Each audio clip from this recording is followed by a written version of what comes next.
Oh, just YouTube. Okay. Welcome, everybody. We are live here at the Chef's Table. So welcome everybody that's joining me here on our YouTube, for those that are watching on our blog, and for those that are eventually listening in on our podcast. I'm super excited to have you here. I have one of the most amazing people I know personally that's here. This is, and I'm going to totally butcher your last name. Say it for me. It's Bakker? Bakker. Bakker. Krista Bakker. I say Baker because I'm American. I totally butcher it, so I know I'm saying it wrong. But Krista is the founder of the Digital Dutchess, a company that she started, I want to say probably 2-3 years ago now? 3 years, roughly? July 10th on 2017. Yes. So almost, we're going into 3 years here. Just super excited to have you on here. Well, 2.5 years. We're somewhere, you're 10. No, I'm thinking maybe it was 2018. Oh Lord. Anyways, we can't remember. We just know that she's created this amazing company. And what I love about Krista is that she is somebody, now when we talk about technology, when we talk about anything that's digital and building stuff out, many people I know have been, concerned with, paying somebody to do something because they don't know exactly what they're getting into. And what I love about Krista is she's somebody that says, hey, I don't want you just to have me build this for you. I want you to understand what I built for you and how to use it yourself, right? So that you're not dependent on her, but you have her to go to as somebody like a backup, as a resource, as somebody that's available to you. She has come a long way in her journey of an entrepreneur. And I'm excited to have her here at the Chef's Table because I know her skill level it keeps improving, right? It gets better and better. And she just over delivers. Like if you're talking about somebody that cares about your business, that wants to help you succeed, that actually wants you to make money online, which is a whole other phenomenon, because you can get people telling you and selling you how to make money, but she actually is kind of like the magic maker of that one, which is why when I said, hey, let's talk about it, I said, what are the digital marketing, like the income producing digital assets? Because that's really what you specialize in. Yes. Yeah, that's correct. Specialize in assets that actually help people make money online. Yes. Crazy, isn't it? Yeah, it's completely crazy. Totally weird. Who would have thought that you could make money online? I'm telling you. Well, we did have some doubts in the very beginning when we first met many, many years ago.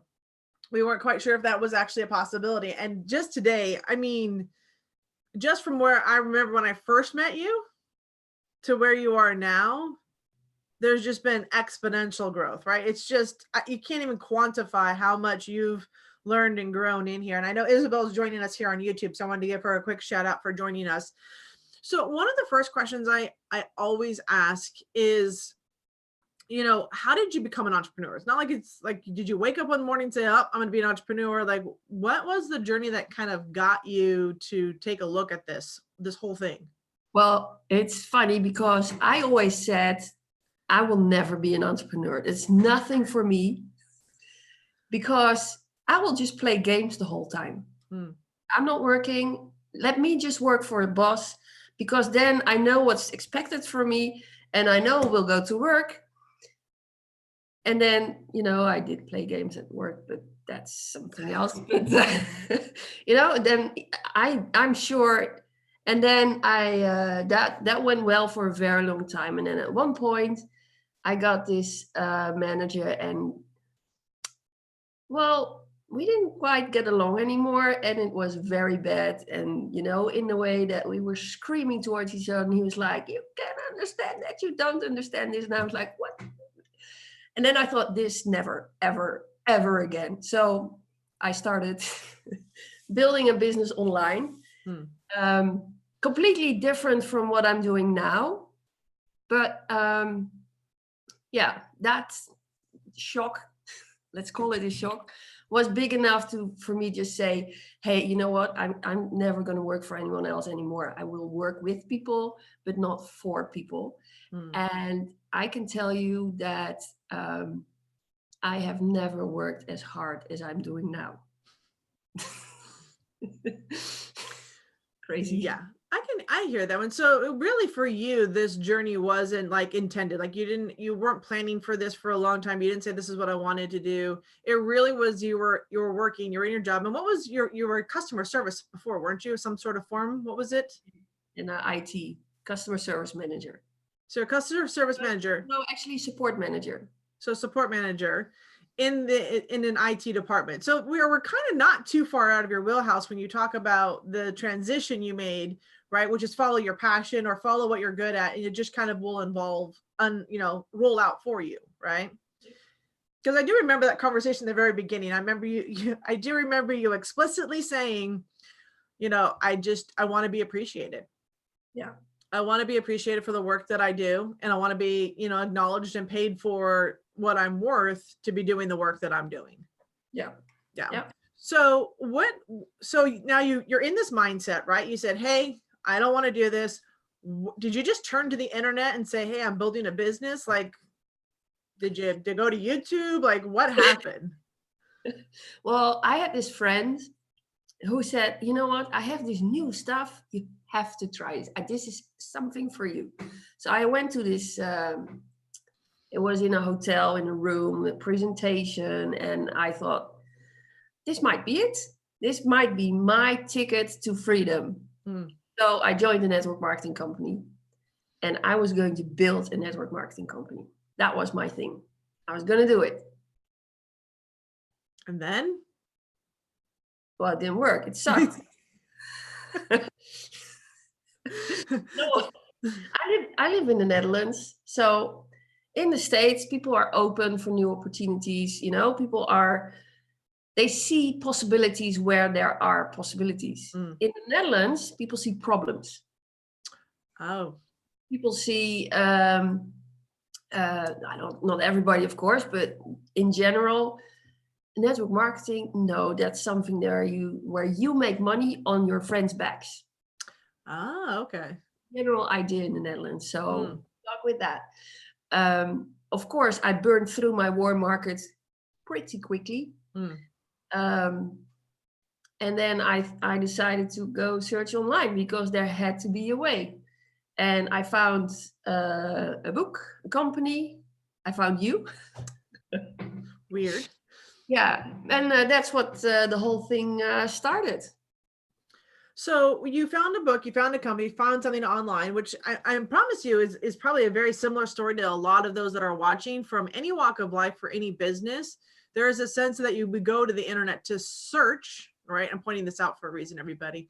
We go to the internet to search to find answers to the problems we're having, right? And Krista's problem was that she wanted to learn how to build her business. There had to be a better way than, what she was currently doing. Yeah. So there's always a problem out there that somebody has. And the question always comes up, like, what is the solution? How are we providing it? Where are they getting it from? And, you didn't know the company, I'm guessing, beforehand. You didn't know what you were taking a risk on, and you just bought it anyway. I bought it. I upgraded twice within a month, like from $27 to $10,000. Boom, it was gone. I got mentorship, I got training. And so the funny thing is, despite that I worked in an IT company, I never, ever had seen the back end of a website. The first time I opened a website dashboard or the back end is when I started with my online business. So you never looked at a website before that, or the backside, or knew how it functioned or ran? No, I did not know. I had to Google what a plugin was. Ah, okay. So we're talking like totally from scratch. This is just as new to you as it was to me when I got started. It was like foreign language 101. Yes. Okay. Yes. So I remember, okay, I'm just going to share a quick story. I remember one of the conversations I had with Krista back in the day, right? And you were learning marketing because that's really the skill that is needed, right? In terms of how do you get found online, you have to do some basic marketing. You have to have a website presence. You're going to have some sort of membership. Like you're going to have an email list. Like these are things you're going to eventually need. And you're coming in like greener than green to all of this. And I just remember one conversation that I had with Krista. It was phenomenal. It was my favorite conversation ever. And I totally remember this. And she was sitting at her computer, and she gets on her call, and she's like, okay, I found the software where I can build a funnel, right? And instead of marketing what she already had, Krista decided she was going to rebuild the entire thing, but her way, because it was a much better way, right?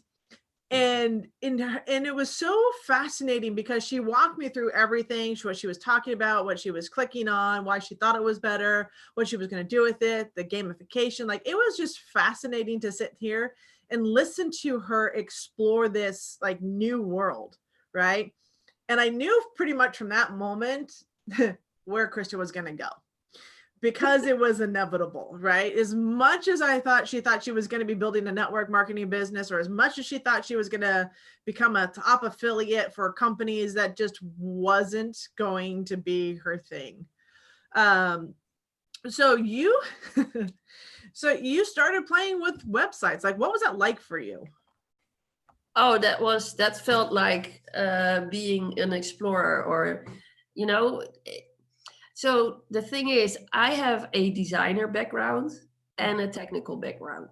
So I did industrial design as a study, and I went through to IT-ish in all my jobs.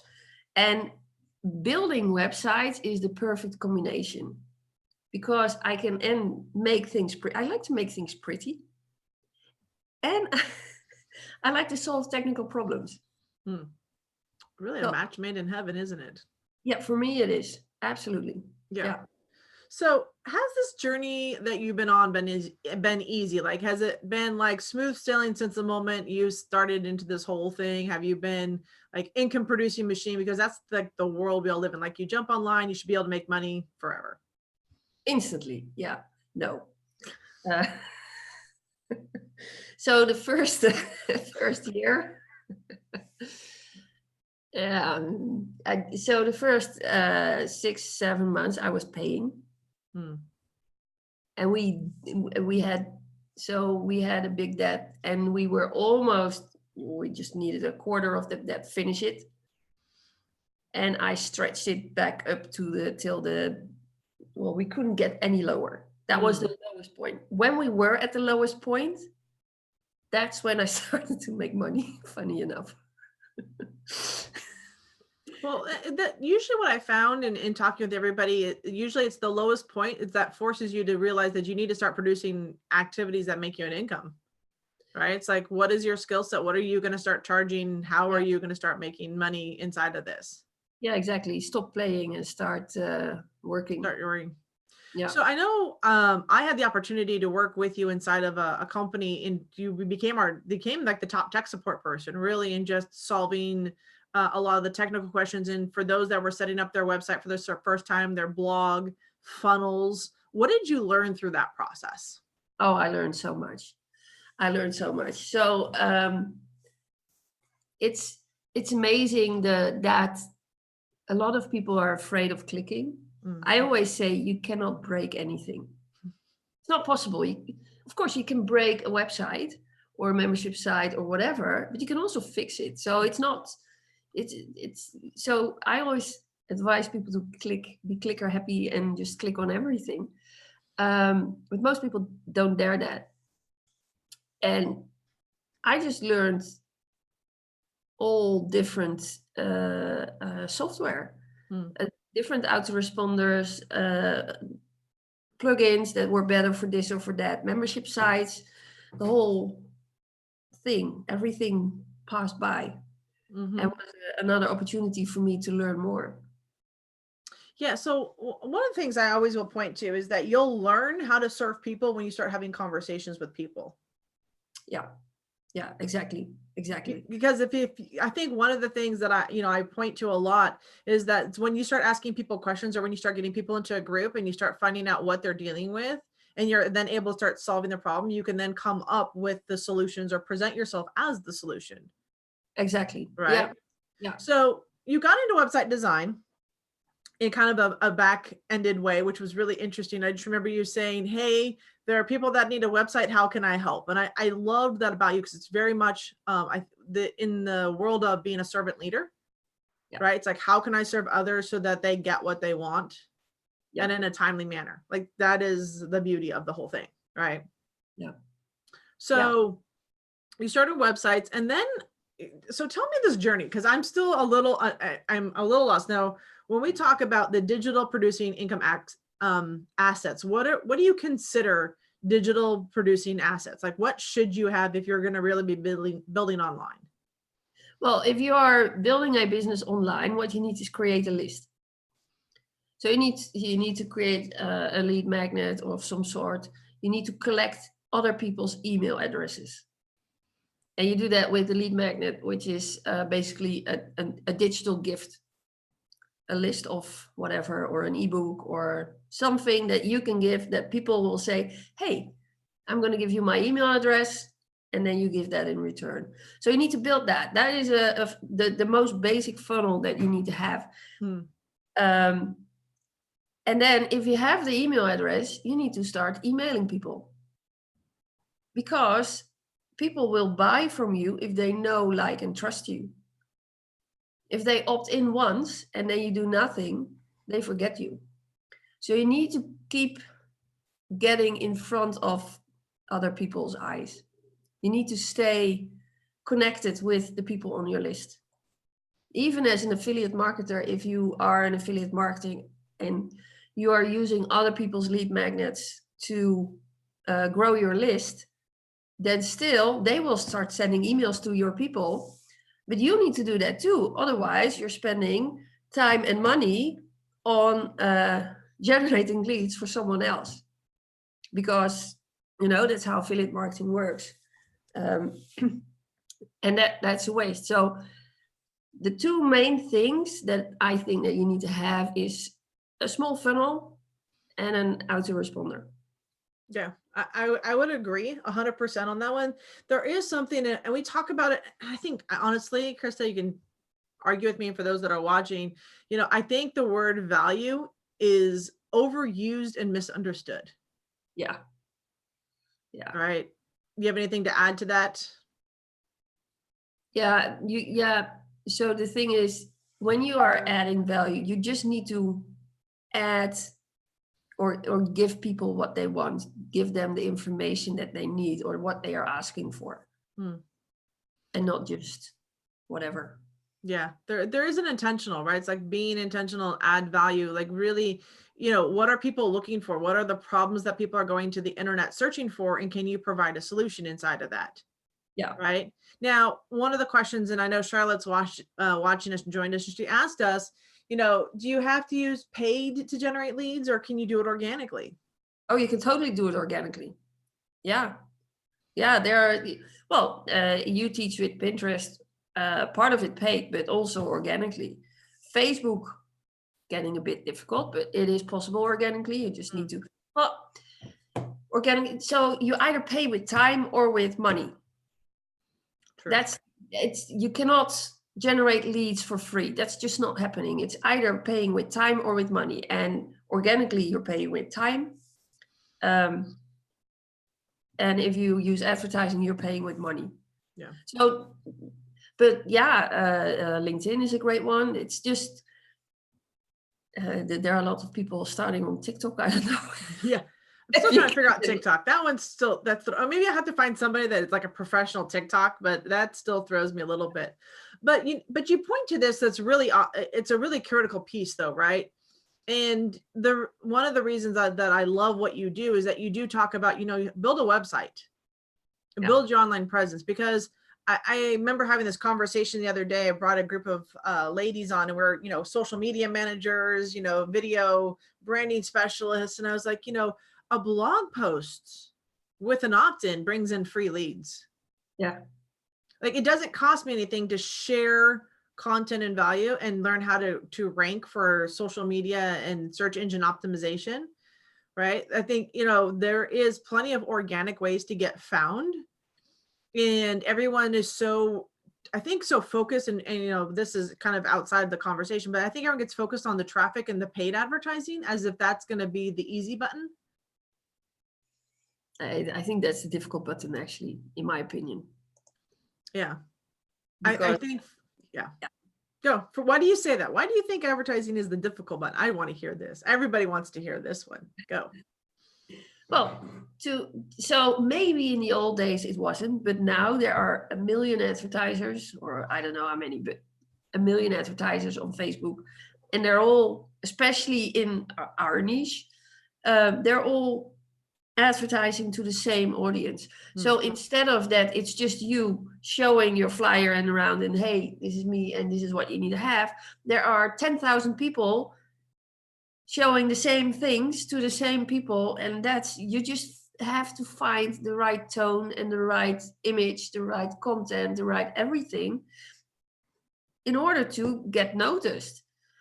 Well, if you're just starting out, the likelihood that you are instantly creating the right content for your ad is like below zero. There's nothing you need. It's a learning process. Yeah.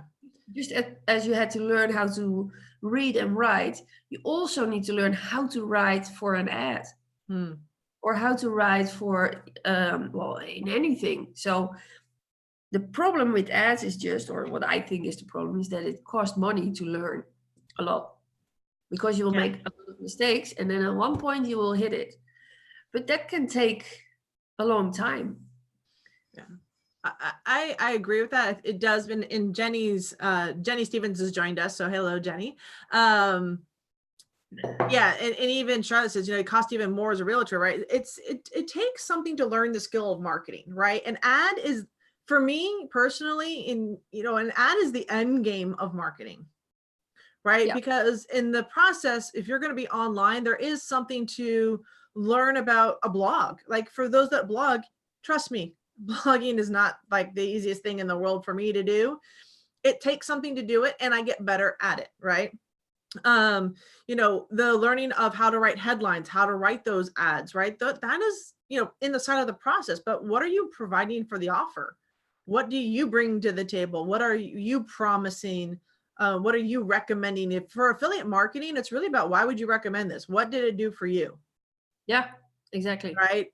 What can you add to that? Yeah. And then how do you add to that? How do you bring that type of training? Truly the most the most successful people, or especially for affiliate marketing that I've seen, are ones that provide support to the system. Yeah. Let me show you how to use this to grow your business. Yeah. Right. Because there's sometimes things they're having the tool, and then there's having the teacher that can teach you the tool. And sometimes the owner, the CEO, the founder of the company doesn't have the ability or time to work down with their customers. So that's where you have kind of an unfair advantage when you talk about how do you position yourself as a problem solver. Yeah. Right. Inside of that, Go Social has joined us, so thank you, Go Social, for joining us also here. So why is it important? You talked about the two main things: have a funnel, right? And learning a funnel, man. Okay, Krista, let's get serious here. For love of all that's holy, a funnel really is a whole digital mess of ugliness in my world, right? In reality, if you have no idea what online marketing is, when you say a funnel, being a chef, I'm thinking like something liquid goes through. Like the idea of connecting, virtual pages together to get a result, or an email list, sometimes is confusing. I will just say that. I agree. Okay. Yes. The number of questions I get on that it's the most difficult part of the whole funnel, is to connecting them. Yeah, it's connecting invisible lines. Yes. To invisible pages. Yes. Yeah. Correct. Yeah, not helpful. But that's why we have you, right? Exactly. That's what I do. It is what you do. So I know that so one of the things I remember hearing growing up in this industry is there was an email software. It was called Infusionsoft. But in the joking for the marketer side, we called it Infusion Hard, right? Because none of us really understood how the heck this amazing tool worked, right? And I know that you kind of got involved into it or became a partner with, like, how did that all kind of, I'm curious because I have no idea how you found this path, and it has me puzzled. Yeah, so that's interesting. One of my clients needed a new um, autoresponder. I lost the word. She needed a new autoresponder, and because usually you start with Aweber or GetResponse because they are easy to get into and not so expensive. So it's nice to start with that. But at one point, when your business is growing and it's growing bigger, you need to move because it just is not giving you the tools and the possibilities that a little bit more advanced system will do. So we were working in Aweber and we needed to go to something else. So we started with ActiveCampaign because that's the first thing that you hear. If you need something more with marketing automation, you go to ActiveCampaign. Now the funny thing is that my client was also doing affiliate marketing, and ActiveCampaign has in their rules that you're not allowed to do affiliate marketing. So, but we didn't know that really. So we were halfway to move, like 3 to 6 weeks in, and then ActiveCampaign said, "Yeah, sorry, but we have to kick you out." Ooh. Okay, been there, done that. So yeah, okay. Yeah, so fuck. So yeah, so and then we just decided to go for the highest possible. We went for the dream, and that was Infusionsoft. Because we had looked at it, but we were like, yeah, people are saying it's difficult. You know what? We really want to, but ActiveCampaign. Anyways, long story short, we ended up with Infusionsoft, and that was the best decision ever. Because my client is saving money on a daily basis with Infusionsoft, or actually it's Keep Now, but who cares what's in the name? You can create marketing out. You can create automations, which means that when people buy something, they automatically get put into a campaign to upsell them something else. All of that, they also get automatically get added to another campaign where they get invitations to get a coaching call.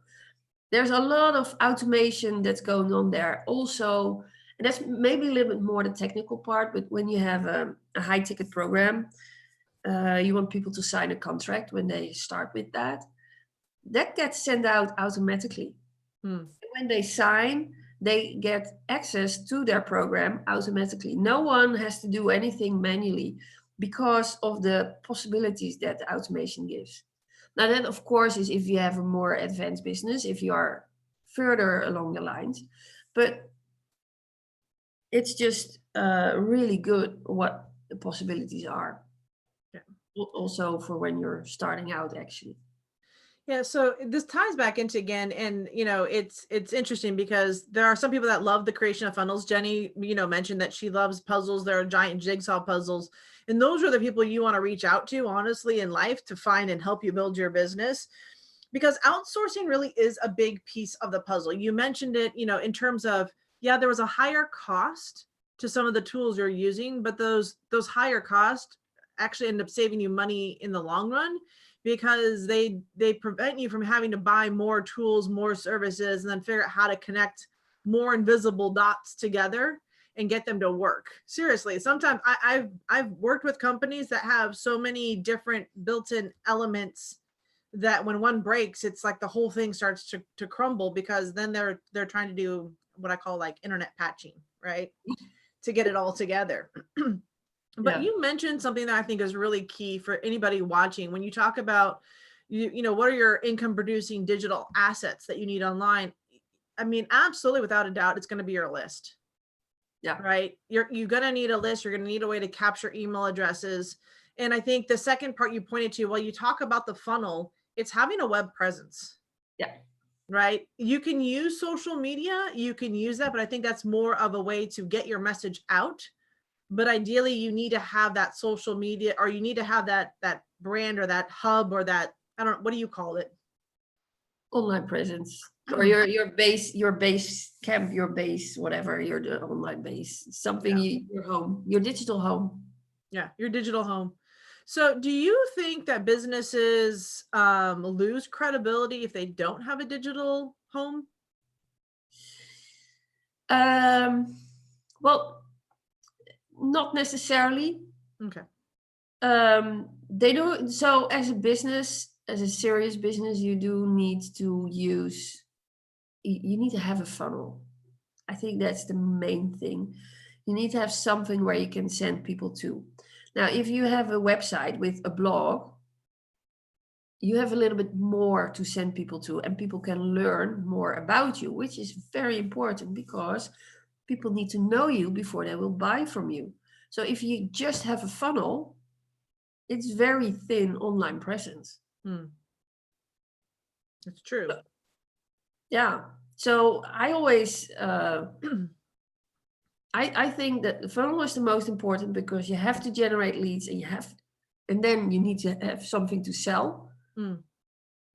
But for your online presence, you need to be on social media, 1 or 2 platforms, and you need to have a base camp, and that can be depending on what platform you use. For instance, if you are using LinkedIn, you can also blog in there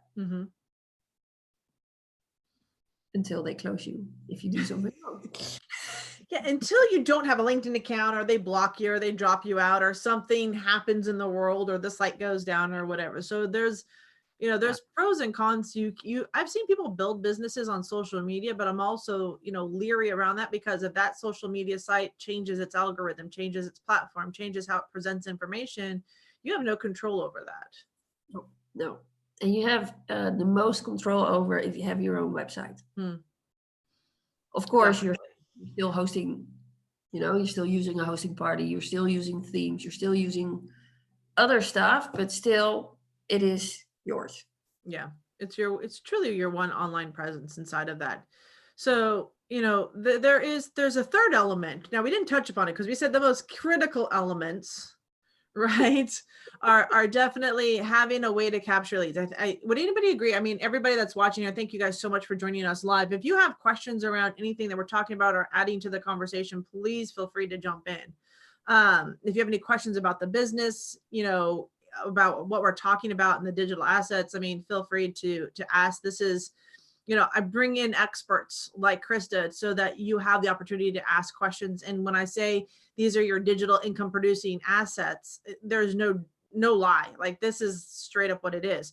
But there's one thing we haven't touched upon yet. And I truly believe, for those that, in my humble opinion, now you can agree or disagree, but if you really want to create a significant income online, a membership site really is going to play a huge element in being able to scale and grow your business. Yes, I agree. So why are membership sites so powerful? Like, you've got the email list, you got an online web presence. What would be the purpose of having a membership site? So, sell your products. And your products should be online products. So at one point in your business, you have learned so much, you want to share that knowledge. So you can create a course and share the knowledge through that course. Well, you need to put your course on something, because you don't want everybody to just get access to your valuable content. So you need to put it behind the doors, and people have to pay to get into the door. And that's what a membership site does. How complicated are membership sites? I mean, do they have to, I've seen some that I'm like, but can they be pretty simple in a lot of ways? Like, do they have to be, I don't know, these elaborate things? I think that's a bit difficult to answer, because I think they are simple. But my clients usually think differently. So there are a lot of components when it comes to a membership site. when you create one, and I always do advise to use WordPress as well, with a membership site plugin, and you can connect that to your autoresponder. I advise keep if you are using a membership site, if I build it. And with it's the whole technical part behind it can be complicated if Technics is difficult for you. You know, if you have difficulties with the whole technical part of your online business, yeah, then it's complicated. But that's why there are people like me that build those things. So we did your membership site, the new one. Yep, we did. So Chris is on my membership site. I know you've done quite a few. So one of the questions I have, so I've been through a training that, recommended, selling even like a $7 product, right? They called it the multiple names inside of it, sizzle products, short sale products, whatever it is, or just kind of like tripwire products, things like that. Is it recommended to have a membership site for something as like small as like a PDF giveaway, or like a mini video course? Like, would you recommend a membership site for something like that if it's like 4 to 5 videos that they get access to? Is a membership site ideal for that type of product or service? Well, if you're just starting out, a membership site is not cheap. You need to invest in that. And if you're just having one ebook, by all means, just sell the ebook, send it in an email when people bought. That would be my advice. If you have a few videos, that gets a little bit more complicated because you need to put it behind a password. And in preference, a password that is unique for every visitor. So then it gets a little bit more complicated. But it's still, you can do that. You can also start with having your membership in a Facebook group as units, and then people have to pay to get into the Facebook group.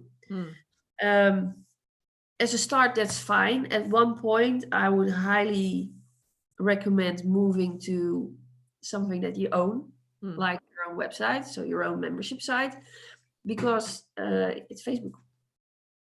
Yeah, and I will just say from experience, having done multiple membership sites, have worked for different things, really owning your membership site is probably one of the best things you can do in terms of just protection, for both legal, from both a business perspective, that kind of thing. So that, let's dive into this just a little bit, right? Because I know things are a little different. You live in Europe, you live in the Netherlands.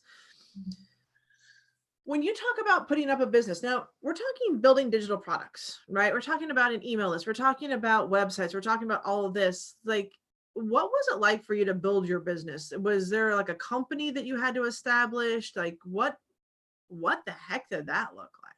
In the Netherlands, I had to go to the Chamber of Commerce, and I had to register myself as a business, and also for the tax as a business.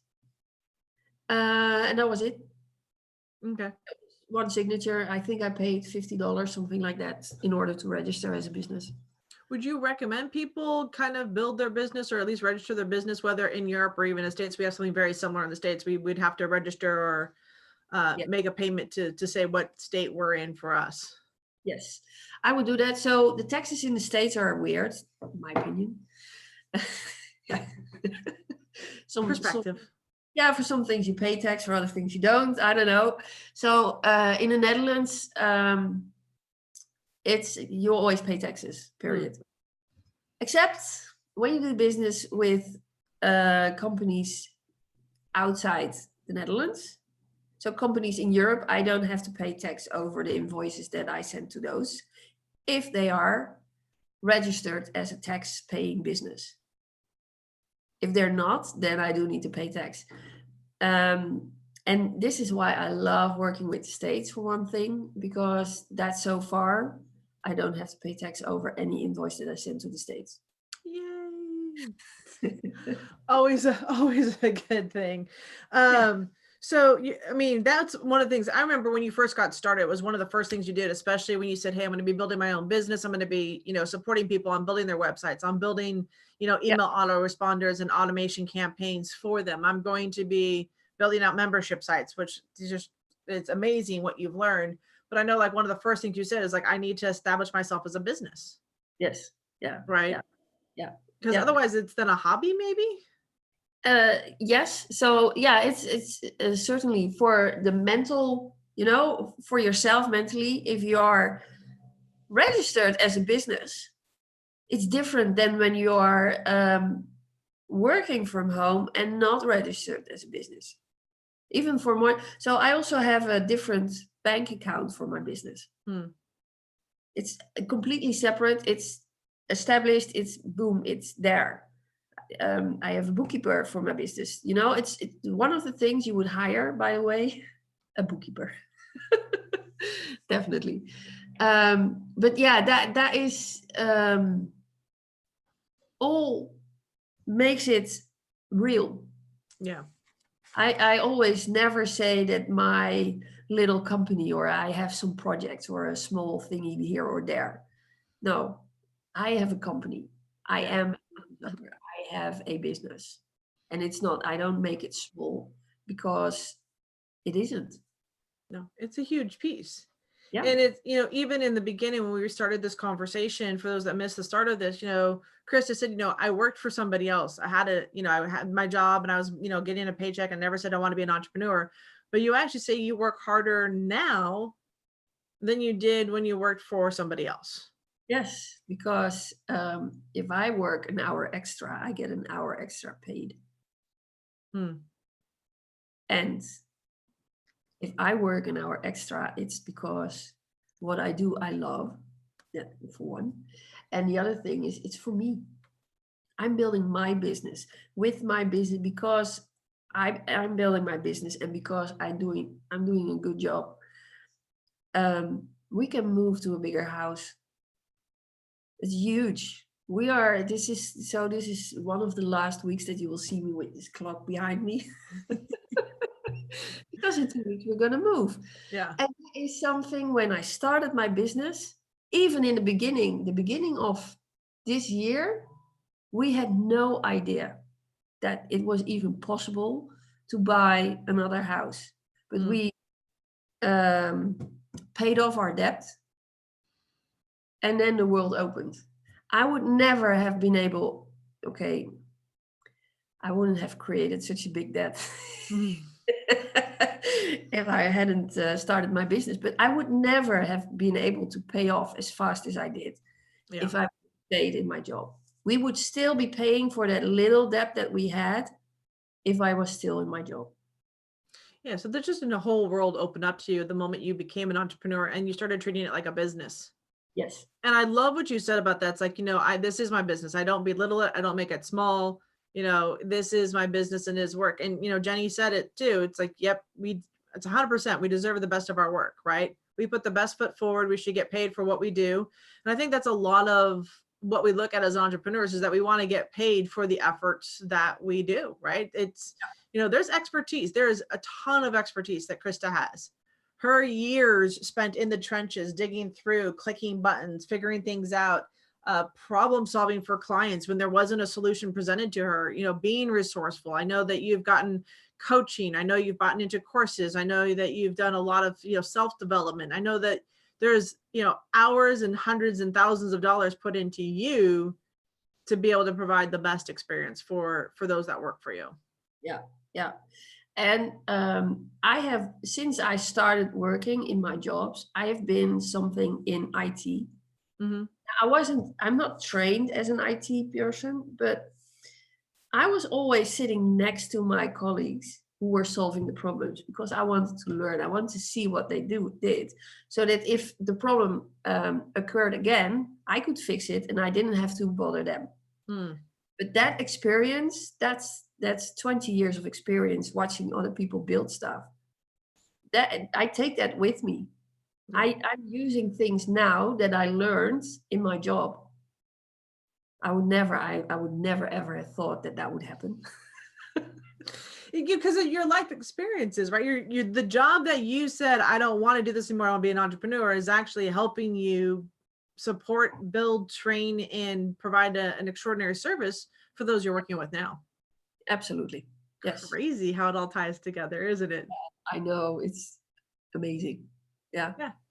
Inside of that. So, for those that are watching and say, hey, well, I would love to, sit down and maybe learn about what is it that Krista offers. So, like, where is their best way to connect with you? What is a way to find out how to get your hold of your service? Do you have a freebie thing to give away for anybody? So this is your platform. I mean, this is all about you. Well, I would say just connect with me on Facebook. Okay. Or schedule a call. Okay. Yeah. That's pretty simple. Is everybody okay with that? Just, stalk her on Facebook, as I always say, always learn something from her. And definitely schedule with her. So here on the YouTube channel, once we get this complete, you'll have the description down below. It'll give you how to connect with Krista. So if you have any questions around that one and you want to find out what she does. But the other thing is, do you guys have any questions around what we talked about in terms of, what it looks like to have an email, what service provider, what it looks like to have a website? Is there any questions that you have? I mean, we have her on here. So like, this is an opportune time to kind of pick her brain. And yeah, Jenny, I totally agree. Krista is amazing. Definitely my fallback. Oh my God, what was I thinking? I did this without you. Person, we just had this conversation recently. Don't go without Krista. That's kind of like, the person you need in your back pocket all the time. So yeah, any questions around, memberships, anything around emails, anything like that? I know there's a slight delay for those watching on YouTube. But really, Krista, it's been an honor to have you on here. And thank you for sharing your journey and just kind of what it looks like, because I think being an entrepreneur, every journey is a little different. Yeah, absolutely. Absolutely. Yeah. And the one thing is that everybody is at a different time in their journey. So even everybody struggled in the beginning. Everybody. There's no such thing as an overnight success. And there's no such thing. Yeah. Just there's also no such thing as being successful without doing the work. Yeah. And I will also, what was that? You have to take action. You have to take action. And I think the other piece of the puzzle is trusting other people. Yes. Build your team around you of people that you want to work with. Yeah. Right.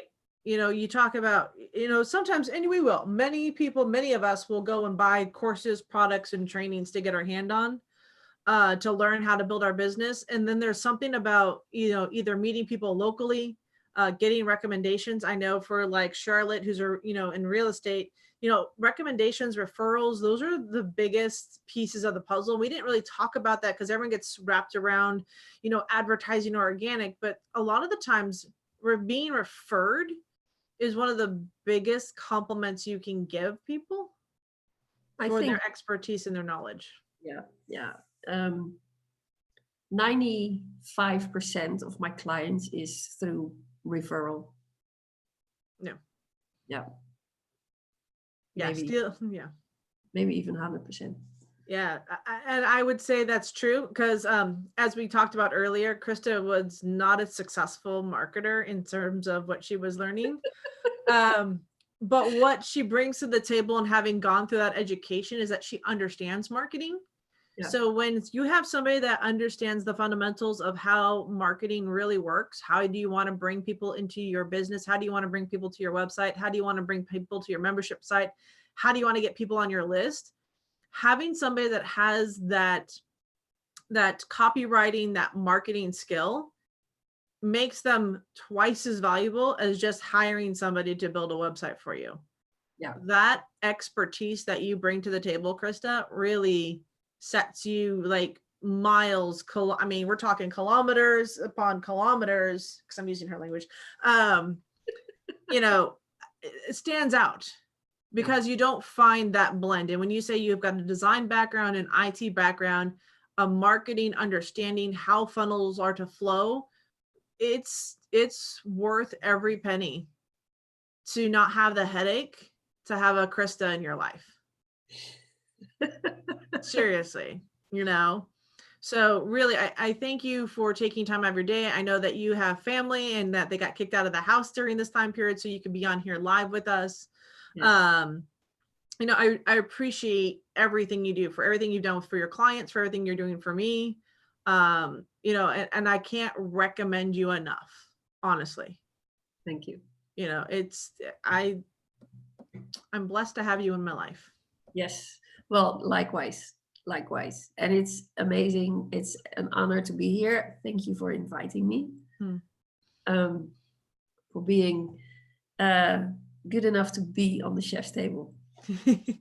You far deserve to be at the chef's table, and I can't wait to meet up with you again. I did have the privilege of hanging out with Krista and her family when I went over to Europe last year, a couple of different times. So yeah, it is, you know, there's people on all over the world, you know, and I truly believe that you connect with people and good people when you search them out. And Krista is one that you should absolutely reach out, search out. If nothing else, have a conversation with her just to see where you're at. She's a huge resource. So if she's not able to help you at this time, she can probably point you in a direction that can help you really create that profit in those income activities and give you access to those assets that really will make a profound difference in your business. Absolutely. So thank you for that one. So massive kudos from everybody. Thank you guys all for joining us live on YouTube, and for, you know, jumping on the replay for those that caught the replay. And for those that are listening on podcast, thank you guys so much for listening in. I hope you guys got value from this, which I know you did. Please go ahead, like, share, comment below, and we look forward to seeing you at the next chef table. So Krista, thank you so much for joining us today. Thanks. Thank you for having me. My pleasure. Have a good night.